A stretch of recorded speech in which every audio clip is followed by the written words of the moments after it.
प्रचलित प्रवाद रही दुग्ध गुड़ नहीं निम्ब मूले थोई आखु चारिपाखे रोपिब तेबे निम्ब कि मधुर होइबु। किंतु एभली एक निम्ब गछ अच्छी जार पत्र मधुर लगुच। एभली घटना आश्चर्य लगिले भी सत कटक जिला सालेपुर ब्लॉकस्थ कल्याणपुर ग्राम केलुचरण दत्त बाड़ी में एभली निम्ब वृक्ष रही। वृक्षर विशेषत्व है यार पत्र पिता नई मधुर लगुच। दीर्घ वर्ष हम श्री दत्त निज बाड़ी में गछटी लगाई एथिरे धीरे धीरे अलौकिक गुण प्रकाश होता।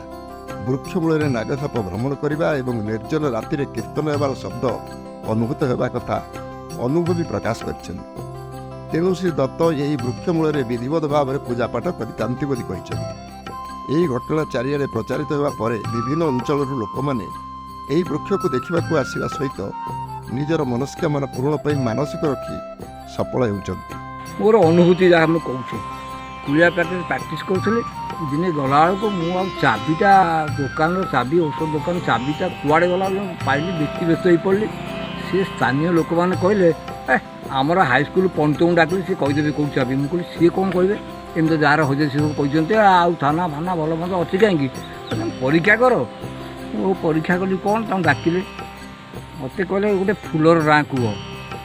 फुलर ना कहले गोटे फलर ना कह फलर ना भी कहले मत सी ये कहले डायरेक्ट तुम्हें सालेपुर बजार काटू कौन किणुल काली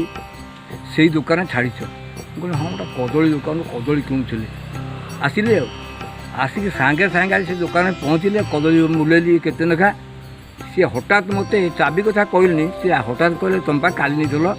कदली नहीं जान ना ही तुम चाबी छाड़ीच मुझे कि चाबी जमी देखिली मो चाबी मुझे अरे हे पंत कथा सत्य हे पंते पंते करती काशीपुर गाँव में लक्ष्मी नारायण मेला मुझे पहुँचले पंत पहुँचले मुझे लक्ष्मी नारायण मुँह मेला कहले पाईगली चाबी यहीटा बड़ भाग्य कथा जानी आप सत्य कथा आप दिने आम घर आसन दिन को डाकिक आनली आम घरे स्थानीय केजन लोक डाकी गोटे लक्ष्मीनारायण मेला कली घर पाखे सका पंते आसिले बगीचा जो आसिले ये पहुँचीगले हठात देखीदे कहले अरे तुम्हें कौन लक्ष्मीनारायण मेला कौच लक्ष्मीनारायण बा ये मुझे कौन लक्ष्मीनारायण ये बड़ा आश्चर्य कथा ना चलो गछ पाक आसिले देखिले पत्र को आइले तो देख पत्र केमती स्वादिष्ट होगलानी पिता ना से ये चलला लक्ष्मीनारायण प्रति वर्ष है। Salepur bureau report.